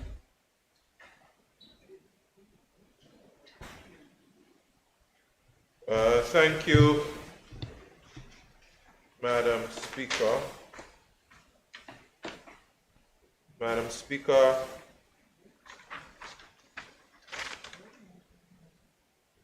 I move that leave be granted to introduce the following bill standing in my name shortly, entitled Financial Services Exceptional Circumstances Amendment Bill 2024.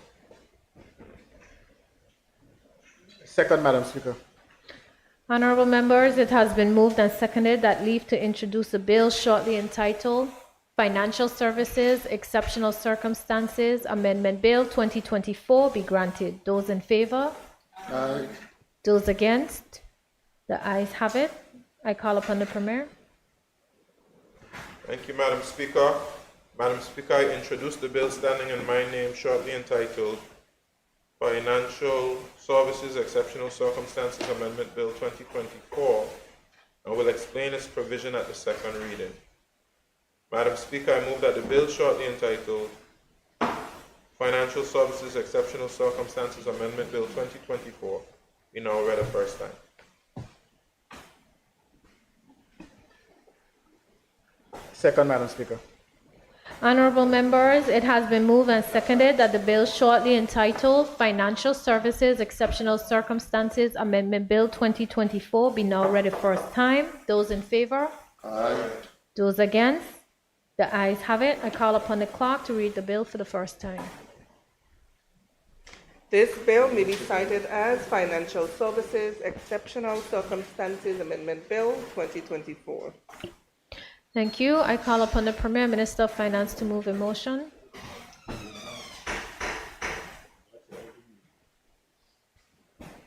Thank you, Madam Speaker.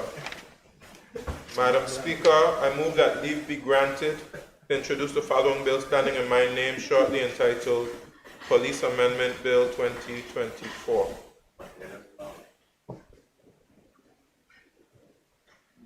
A second, Madam Speaker. Honorable members, it has been moved and seconded that leave to introduce the bill shortly entitled Police Amendment Bill 2024 be granted. Those in favor? Aye. Those against? The ayes have it. I call upon the Premier Minister of Finance. Thank you, Madam Speaker. Madam Speaker, I introduce the bill standing in my name shortly entitled Crazy right now. Police Amendment Bill 2024. Will explain its provision at the second reading. Madam Speaker, I move that the bill shortly entitled Police Amendment Bill 2024 be now read a first time. Second, Madam Speaker. Honorable members, it has been moved and seconded that the bill shortly entitled Police Amendment Bill 2024 be now read a first time. Those in favor? Aye. Those against? The ayes have it. I call upon the clerk to read the bill for the first time. This bill may be cited as Police Amendment Bill 2024. Thank you. I call upon the Premier Minister of Finance to move a motion. Thank you, Madam Speaker. Madam Speaker, I move that leave be granted to introduce the following bill standing in my name shortly entitled Computer Misuse and Cybercrime Amendment Bill 2024. I second, Madam Speaker. Honorable members, it has been moved and seconded that leave to introduce the bill shortly entitled Computer Misuse and Cybercrime Amendment Bill 2024 be granted. Those in favor? Aye. Those against? The ayes have it. I call upon the Premier Minister of Finance. Thank you, Madam Speaker. Madam Speaker, I introduce the bill standing in my name shortly entitled Computer Misuse and Cybercrime Amendment Bill 2024. Will explain its provision at the second reading. Madam Speaker, I move that the bill shortly entitled Computer Misuse and Cybercrime Amendment Bill 2024 be now read a first time. I second, Madam Speaker. Honorable members, it has been moved and seconded that the bill shortly entitled Computer Misuse and Cybercrime Amendment Bill 2024 be now read a first time. Those in favor? Aye. Those against? The ayes have it. I call upon the clerk to read the bill for the first time. This bill may be cited as Computer Misuse and Cybercrime Amendment Bill 2024. Thank you. I call upon the clerk.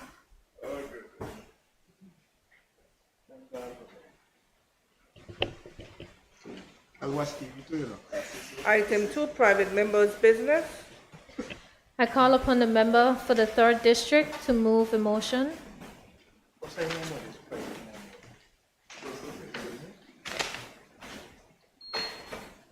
Yep, we found ourselves.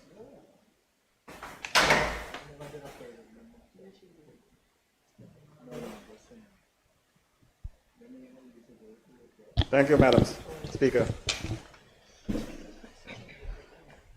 Madam Speaker,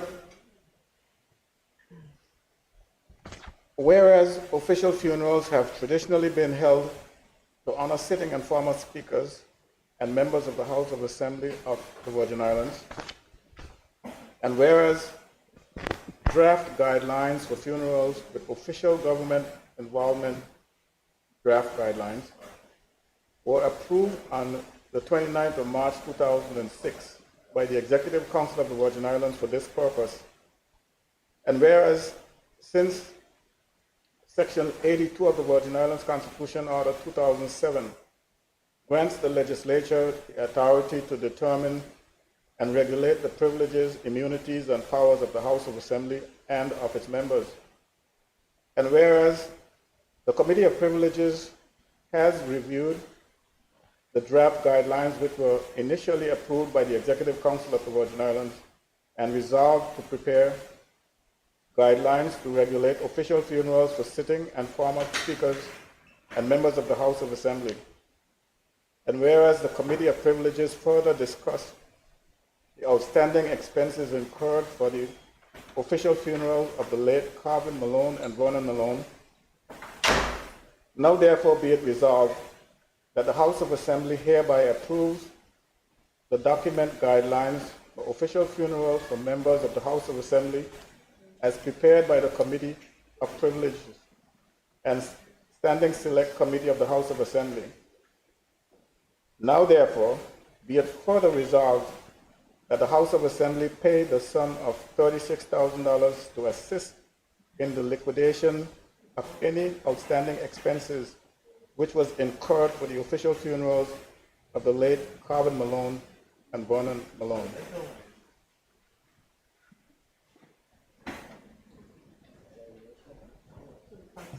Madam Speaker, I raise a second. Honorable members, the floor is now open for debate. Any member wish to debate? I call upon the Premier. Madam Speaker, I thank the member for the 3rd District for bringing this resolution. I just want to say very concisely and very shortly, Madam Speaker, we had a policy which I believe fell under the Premier's office as it pertains to funeral arrangements, not just for House Assembly members, but for other persons in government, senior members of government.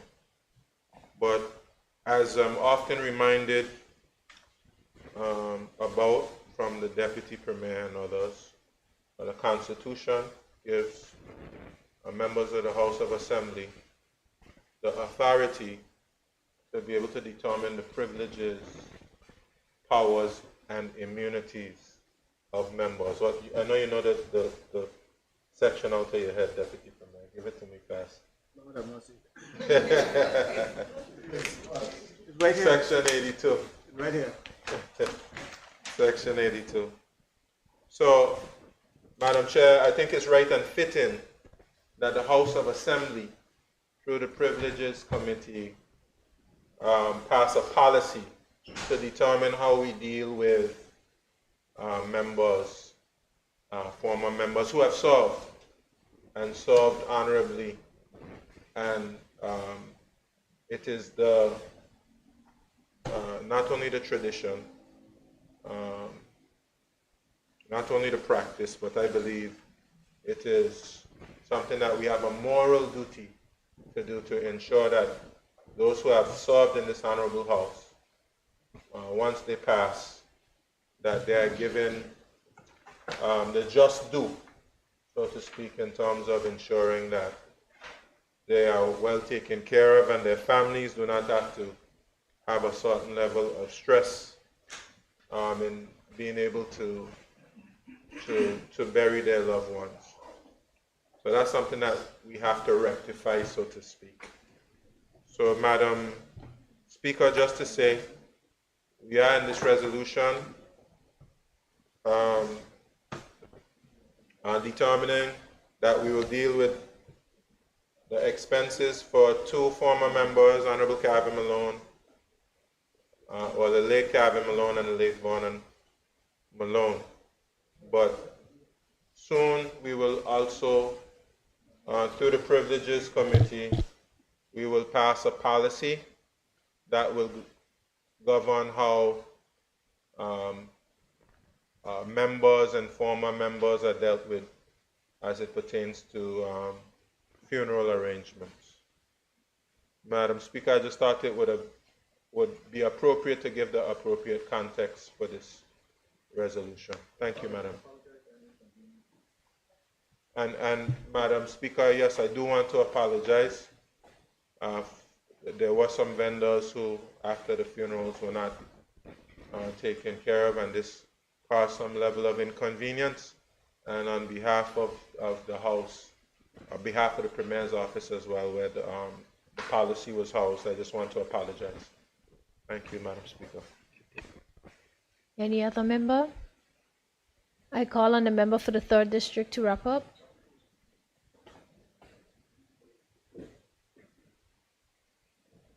Thank you, Madam Speaker.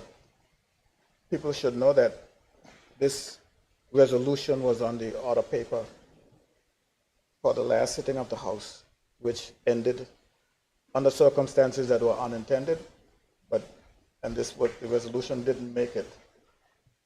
I made a promise to someone that before the year end and before the House prorogue, we were going to take care of this. Usually what would happen is after the budget is passed, we would say good night and wish everyone Merry Christmas and Happy New Year.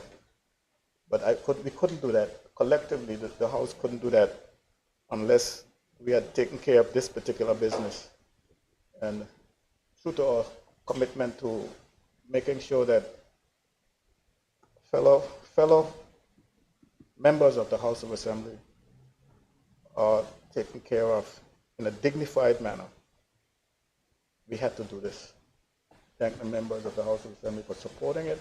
Thank you, Madam Speaker, for your chairmanship of the committee, and also the Premier for making whatever was necessary, the resources available for us to be in this position. Thank you, Madam Speaker. Thank you. Honorable members, a motion has been moved and seconded. Those in favor? Aye. Those against? The ayes have it. The motion is passed. I call upon the Deputy Speaker to move a motion.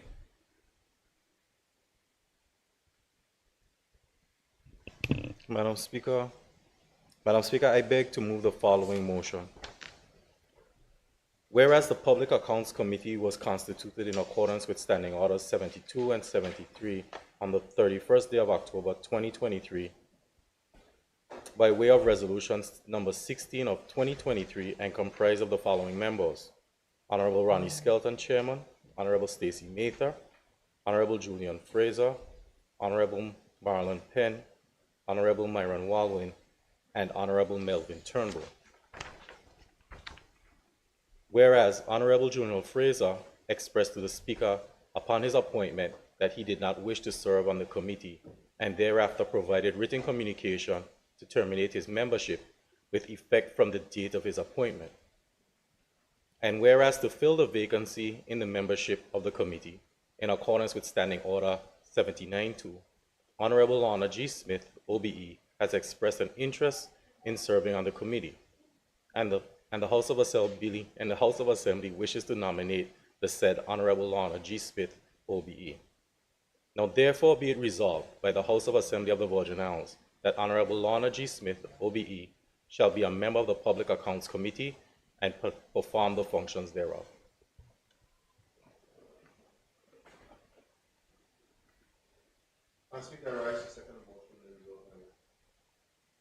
Thank you. Honorable members, the floor is now open for debate. I recognize the Deputy Premier. Thank you, Madam Speaker. Madam Speaker, I rise only to make it clear my position regarding service on the Public Accounts Committee. Madam Speaker, first, I've always been a member of the Public Accounts Committee ever since I've been in the opposition, which was a long time. And this particular House of Assembly, Madam Speaker, because of the matrix, I knew that I would be on the Public Accounts Committee because of the matrix, as I said, party relationships. But for some reason, Madam Speaker, I made it clear, and it turned out not to be as clear as it should have been, that I did not wish to serve on the committee. So I was surprised when I was told that I missed the meeting or something to that effect, and I said, I'm not on the committee. So when I said to you that I terminate my appointment, my membership at the point of appointment, I was never supposed to be on it. That's why I said so. I didn't wish to serve on this particular Public Accounts Committee. And as fate would have it, I wasn't going to serve anyway because they would have kicked me off now. But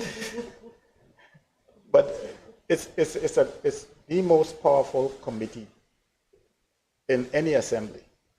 And this assembly should be no different. The Public Accounts Committee has powers that has never been tapped, but should be tapped. And I implore all the members that sit on the committee to exercise that right, that privilege. Do your research, and you would see that your powers are unlimited. And I think that we in the government would rely and appreciate the service that you would give to us by executing that privilege that you have. Thank you, Madam Speaker. Thank you. Any other member wish to debate? If not, I'll call on the Deputy Speaker to wrap up.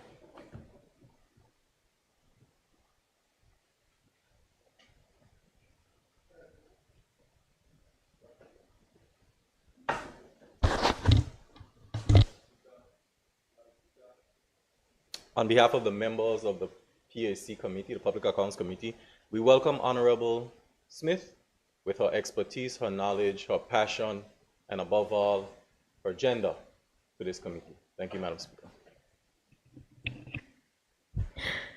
Thank you. Honorable members, a motion has been moved and seconded. Those in favor? Those against? The ayes have it. The motion is passed.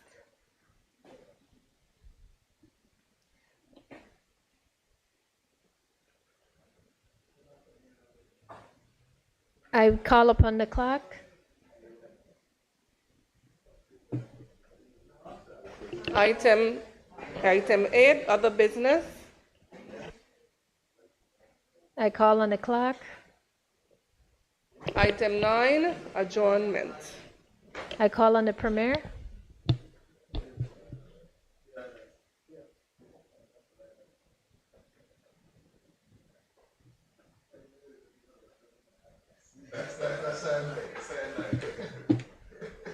Madam Speaker, well, before I adjourn, let me just take this opportunity to wish all the persons in the Virgin Islands, on behalf of all the members of the House of Assembly, very Merry Christmas and a happy and a prosperous New Year. Madam Speaker, I move a motion to adjourn the House. Sine die.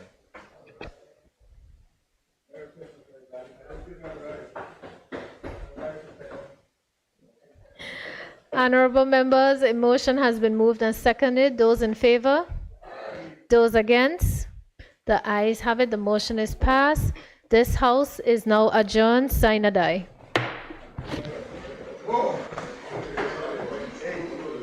It's